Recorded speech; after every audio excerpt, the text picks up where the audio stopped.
जान हो दिल से रिहा होई गईनी काट के साजा।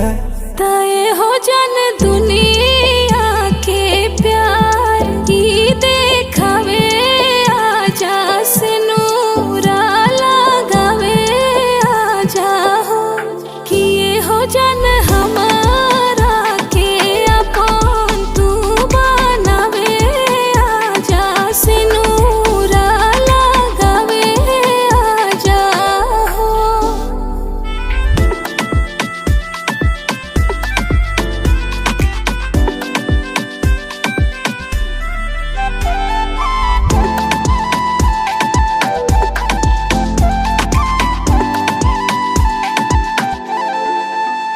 का फसाना भइल संगे काना भइल जब से मुजरिमी तोहरो दीवाना।